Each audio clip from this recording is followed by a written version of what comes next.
আসসালামু আলাইকুম। কুকিং হাউসে সবাইকে স্বাগতম জানাচ্ছি। আজকে রান্না করব আলু টমেটো দিয়ে শিং মাছের ঝোল। খুবই টেস্টি এবং মজাদার একটি রান্না, সাদা ভাতের সাথে দারুণ লাগে খেতে। আমি এখানে আলু কেটে নিয়েছি ছোট সাইজের কয়েকটা, আর আলুটা এরকম লম্বা ফালি করে কেটে নিয়েছি। সাথে নিয়েছি 2টা টমেটো ছোট সাইজের। আর এখানে শিং মাছগুলো আমি পরিষ্কার করে নিয়েছি ভালোভাবে। শিং মাছের যে রগ থাকে, রগটা আমি ফেলে দিয়েছি এভাবে কেটে।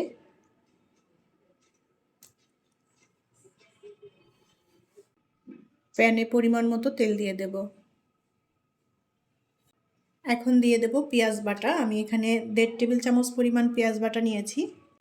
জিরা বাটা দিয়ে দেব 1 চা চামচ পরিমাণ। লবণ দিয়ে দেব স্বাদ মতো। হাফ চা চামচ শুকনো মরিচের গুঁড়া। হাফ চা চামচ দিয়ে দেব ধনিয়ার গুঁড়া। হলুদ গুঁড়া দিয়ে দেব হাফ চা চামচ। কাঁচা মরিচের ফালি দিয়ে দেব।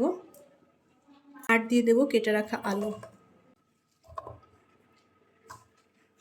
এখন এই আলুটা আমি খুব ভালোভাবে কষিয়ে নেব।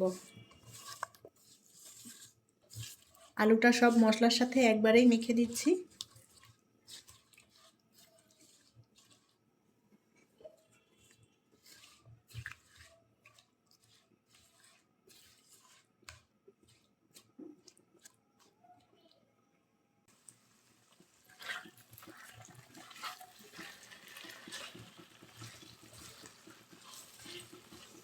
আলুটা মশলার সাথে আমি 2 মিনিট কষিয়ে নিয়েছি। এখন সেদ্ধ হওয়ার জন্য পানি দিয়ে দেব।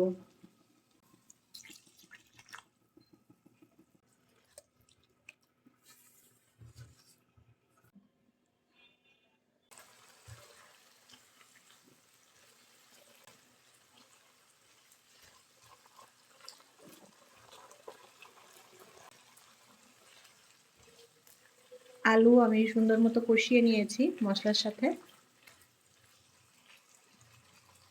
এখন এর মধ্যে টমেটো দিয়ে দেব আর দিয়ে দেব মাছ। মাছগুলো এখানে ছোট, আর সেই জন্য আস্ত রেখেছি মাছগুলো। এখন মাছটা আমি কষিয়ে নেব। আলতো করে নেড়ে দিতে হবে যেন মাছটা ভেঙে না যায়।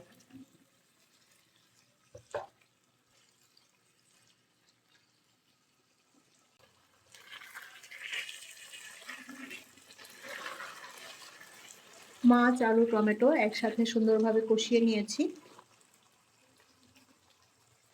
ঝোলের পানি দিয়ে দেব। ঝোলটা একটু পাতলা টাইপের রাখবো, সেভাবে পানি দিয়ে দিলাম। এখন মিডিয়াম আঁচে রান্না করে নেব। ঢাকনা দিয়ে ঢেকে দেব।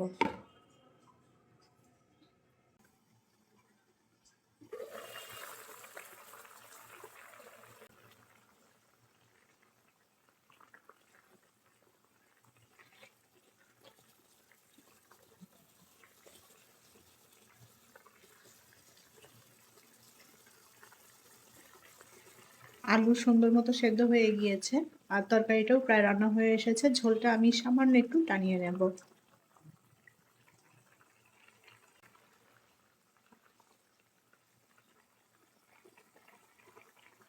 ধনেপাতা দিয়ে দেব।